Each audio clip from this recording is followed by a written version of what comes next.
What has your experience been like being an interracial couple? Alright, so I'd say for me, it's been overall because we've been married for a while and everything's been a good experience, of course, because we're married and friends. Definitely, over the years, being able to grow in different areas that, like, I wouldn't have thought of. There's just different things, like, we've experienced, just because of the way we look out in public, when we were first together, experiencing challenges there where we, like, had harassment, or just even if we go somewhere, like, people giving certain looks or not feeling safe in certain areas. And then even to now, like, that helped us grow in a way of, like, communicating. Like, now it's like I'm more aware of, like, is this a place where he would feel safe and then where our children would feel safe? Or in general, just, like, where they would be able to have a good time and enjoy themselves in the same way that everybody else would be able to, and as a family, if we'd all be able to enjoy it. And in general, like, just hearing different stories that he's had, of his upbringing and how it's different from my upbringing, that, like, has helped us to communicate, how we see the world and how we go about different things and different conversations. It's been, like, really rewarding too, because I've been able to, like, learn things that I didn't know before. Overall, it's been, like, a really good experience, but, of course, there's, like, different challenges that come with it, or, like, times where, like, there may be something that, like, I might have said or done that might be, like, offensive to him or might just come out the wrong way, but I would never have even, like, thought of it. Yeah. Um, so, like, he can, like, give clarity there. Or vice versa, like, if he, like, would say something, but that might be, like, offensive to me or something like that, then, like, we can discuss that.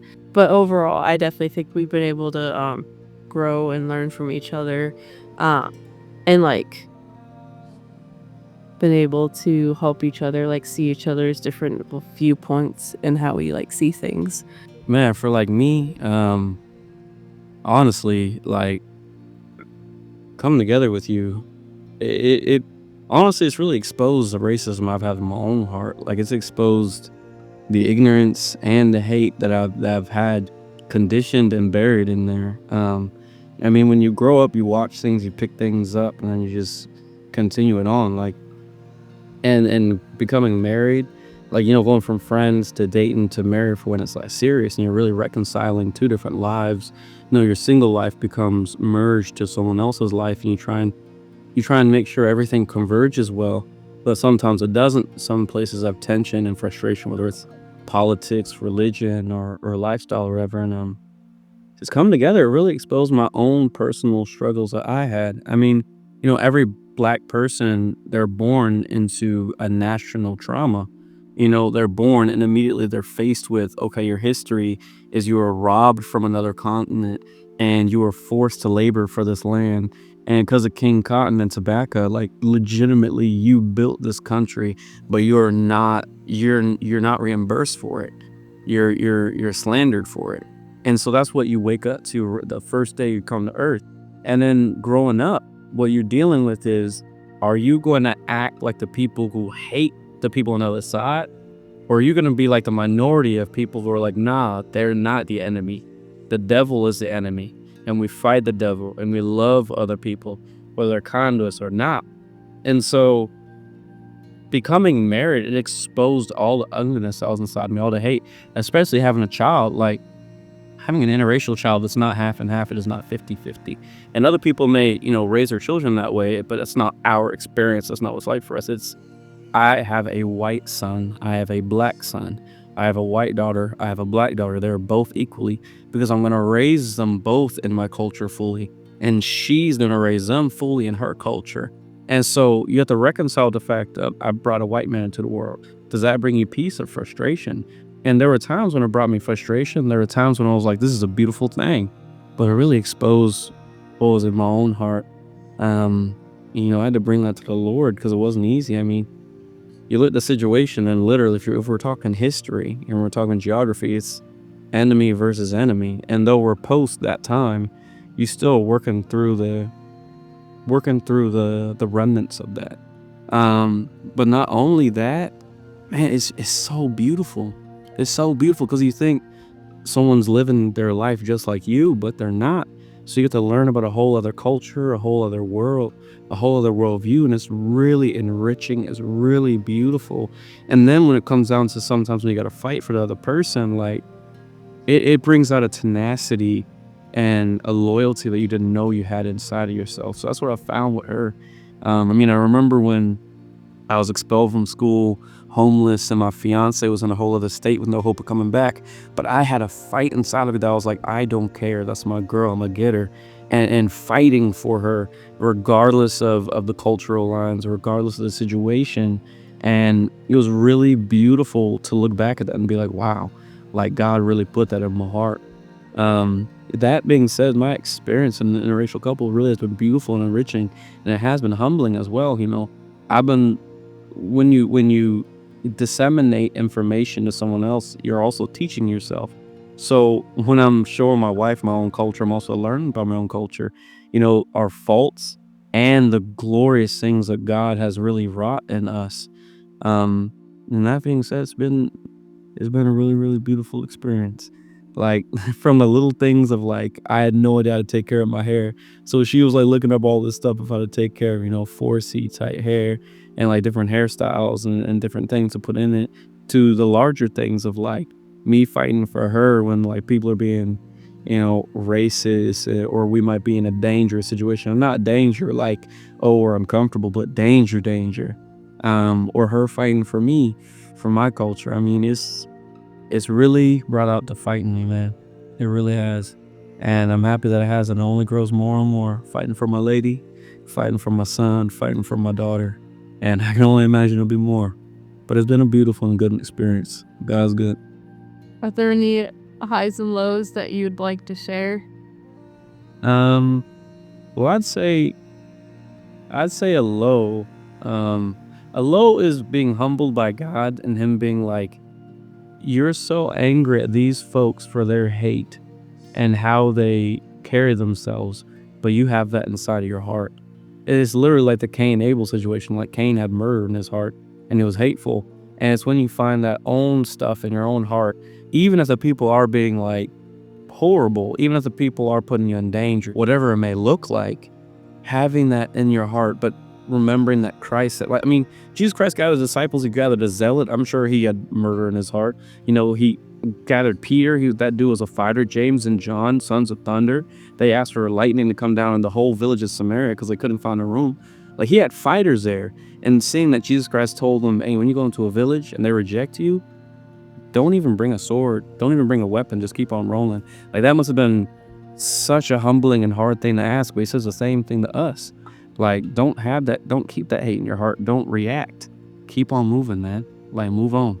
And so a low would be finding the hate in my own heart and being humbled by that. And a high would be her and my son. Just seeing how creative God can be. We're all souls. We all carry the breath of God, but at the same time, with all of our cultures and lifestyles, we all express that same breath differently than everyone else. And it's just so rich and so beautiful. I mean, you learn in music, you learn in art, like, negative space and variety and balance enrich everything. If it's a monochromatic picture, same color everywhere, it's not as dynamic, doesn't attract as much. But if you have a lot of variance and if you can complement everything well and it can be cohesive, all the differences can be cohesive, whether it's in the music or in the art, it's so beautiful. And you find that in life as well. It's a general rule. And that's what I found in my own life, finding the harmony. I mean, I think the best example would be when we moved down to the state from Massachusetts. What was a law for her and I was like, yo, we're not going to go to an all white church. We're not going to go to an all black church. We will not do that. Like, I don't want my son to only see black people holy before the Lord and to see white people in the world, and vice versa. I don't want my son to grow up and see white people being holy, but black people, acting the way, being sinful, being worldly. Like, it must be balanced. It must look like the kingdom. And we were like firmly convicted in that. And just seeing how having a child can make you rethink your culture and how you operate in it, man, it's really beautiful to see what God can do.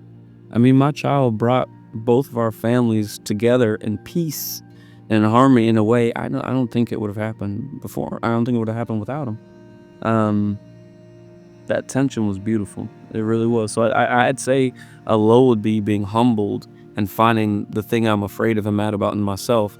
And a high would be just seeing how excellent and marvelous God is, and how he expresses himself in us. I mean, I like agree with that. Definitely, like you said, having our children is definitely a high, and then how that affects like where we go and what we do and how we, interact in certain situations and conversations, and how it affects our families. That definitely is a high because if we're able to like enrich their lives and enrich each other's lives, and our families' lives, and being able to find a church too where there is a great diversity and the culture and the ethnicities there has been, and even in like the age range there has been a blessing to us for sure. And then definitely a low being, I mean, the times where we do have to like face situations where we are in danger, or just having to have to even have that feeling like if we go through a certain area when we're traveling, or like go to a certain place to eat or something like that. Like just having that has been a low because it's unfortunately the sin of man. Yeah. And it just is sad that we have to go through things like that. I agree with what you said, being like humbled and whatnot too.